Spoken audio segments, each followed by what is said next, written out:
Morning, everyone. I'm going to read you a story today called Marzipanned. And if you heard the assembly from last week, you might know a little bit about why we have marzipan at Easter. Let's find out. We loaded the supermarket trolley. Eggs, butter, sugar, flour, spice, almonds, dried fruit. All the ingredients for the special Easter cake. A simnel cake, Mum called it. That afternoon, my sister Jackie and me helped Mum to weigh everything up and stir it all in a big bowl. Then she poured half the mixture into a cake tin. Ready now for the marzipan, she said. We watched as she mixed the ground almonds and sugar with egg yolk and essence. We loved marzipan, a bit like me. Then she rolled out part of the rich golden paste and spread it over the cake in the tin before pouring the rest of the mixture on top. Then she put it in the oven. We looked hopefully at the yellow mound lying on the worktop, but Mum shook her head. That's for later, she said, reading our minds. You can scrape the bowl out if you like. So we had to be satisfied with that.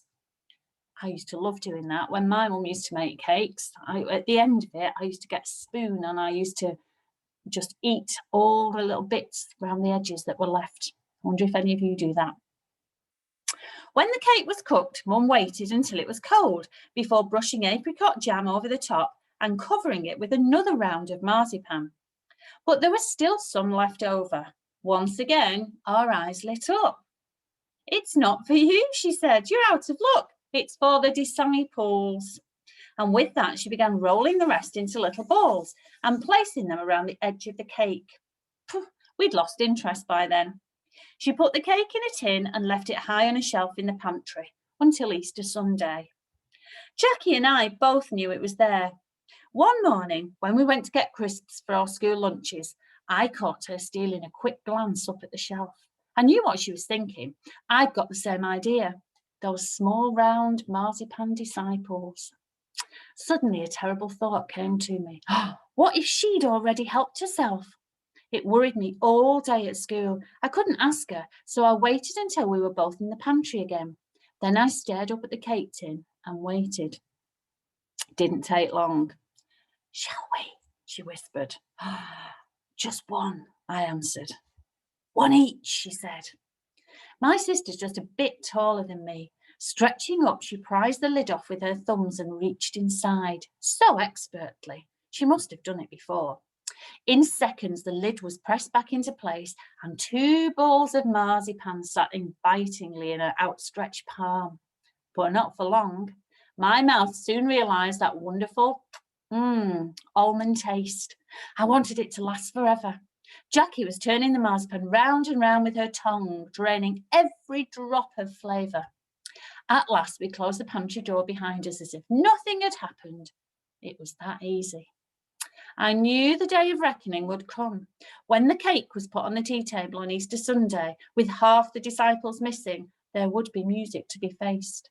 But at least I didn't need to face it on my own, and Jackie had thought of it first. So I went back to the tin.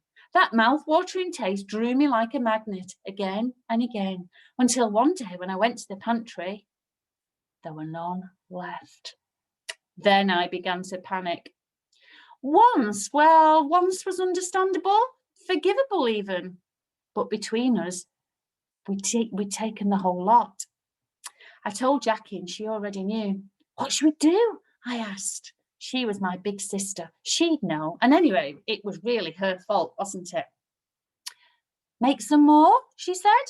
Oh, of course. Why hadn't I thought of that? We'd watched Mum take them, hadn't we? We'd seen how she made them. We'll go to the supermarket on Saturday morning and buy the ingredients with our pocket money, said Jackie, all matter of fact. So we did. Then we hurried home before Mum got back from town, got out the mixing bowl and made the marzipan decorations. The disciples. They looked perfect, arranged around the edge of the cake exactly like before. On Easter Sunday, we helped Mum set the table. Knives and forks for the salad, cups and saucers, and little plates for the cake. The simnel cake. Mum brought in the tin from the pantry and lifted the cake out, ready to set it on the stand in the middle of the tablecloth. but she didn't put it down. She was staring at the cake. "Is something wrong, Mum?" asked Jackie. "It certainly is," she replied, her eyes flashing dangerously. She pointed to the shapes arranged in a ring on top. She knew. I didn't know how she knew, but she knew. 12, I confidently explained. 1 for each disciple. "But there should only be 11, she said, taking one of the balls off. "There's no place for Judas Iscariot. I wonder how he got there." That's the end of the story. So sometimes you can't get away with it when you do something wrong. You just have to own up. They did try hard, didn't they? But one caught them out in the end. Okay. Thanks for listening, everybody. Bye-bye.